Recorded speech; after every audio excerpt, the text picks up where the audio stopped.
ఈ రాహుల్ మీ తోటి విద్యార్థి, నేను ఒక్కటే అంటున్నా, ప్రిన్సిపాల్ దగ్గరనే మొత్తం 70% ఉంది తప్పు. ప్రిన్సిపాలే ఆ నలుగురితో చంపించిందని మాకు అనుమానం. ఎందుకంటే ఆయన ఇప్పటి వరకు కూడా బయటికి రాలేదు. గతంలో కూడా హత్య చేసి ఇచ్చింది ఆయనే. ఇది కాలేజీ పిల్లలను తీర్చిదిద్దుతుండా రౌడీజం వెళ్తుండా అని అడుగుతున్నాను. ఆయన చనిపోయి గత 20 రోజులు అయితే అంటే ఇక్కడ లోకల్ సిఐకి ఎందుకు కంప్లైంట్ ఇవ్వలేదు, ఎందుకు మెసేజ్ ఇవ్వలేదు, ఈ రోజు మాకు డౌట్ వస్తుంది. ఆయన పాత్ర ఉండబట్టుకనే ఇవాళ పిల్లలు కిందికి రాకుండా గేటుకు తాళం వేసిండ్రు. ఈ తల్లిదండ్రులు రెక్కాడితే డొక్కాడని పరిస్థితిలో తన బిడ్డ మాలాగుండద్దని కాలేజీ పెయింట్ ఈ అందాల మేడం చూసి వేస్తే అడ్రస్ లేకుండా చంపించిన దరిద్రుడు ఈ ప్రిన్సిపాల్.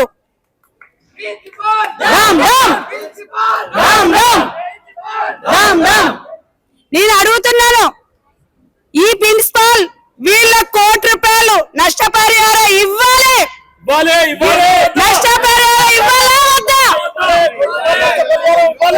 ₹1 నష్టపరిహారం ఇచ్చిన తర్వాతనే మేము గేట్ దాటుతాం, లేకపోతే ఇలా మళ్ళీ అడుగు పెట్టాం. మేము ఒకటే అంటున్నాం, ఆ ప్రిన్సిపాల్ భయం లేకపోతే డిపార్ట్మెంట్ వాళ్ళను 4 కార్లు ఎందుకు తెచ్చి పెట్టుకుంటాడు? మనం క్వశ్చన్ వేసుకోవాలి. తప్పు లేకపోతే ముందు పోలీసులను ఎందుకు పెడతాడు? ఓలా తప్పు ఉందనుకో, అది తప్పు లేకపోతే ముందే కంప్లైంట్ ఇవ్వాలి. అలాంటి వాడు ఇలా డిపార్ట్మెంట్ ముందు పెట్టి అసలు సిఐ గారు అంటారు మాకు తెలియదమ్మా, మాకు కంప్లైంట్ రాలేదు. నేను ఒక్కటంటేనా, ₹1 నష్టపరిహారం ఇచ్చినాకనే మీకు ఈ కాలేజీని వదులుతాం, లేకపోతే కొడుక నీ గోరి కడతాం ఇదే కాలేజీలా. జాగ్రత్త అని చెప్తున్నాం. ఇవ్వాలి ₹1 నష్టపరిహారం ఇవ్వాలయ్యాట.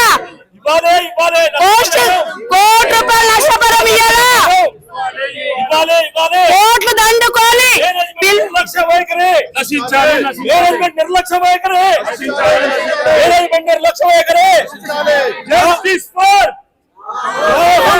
For Rahul, justice for Rahul, justice for Rahul, justice for Rahul, justice for Rahul, justice for Rahul. We stand with Rahul, we stand with Rahul, we stand with Rahul, justice for Rahul, justice for Rahul, we stand with Rahul, we stand with Rahul.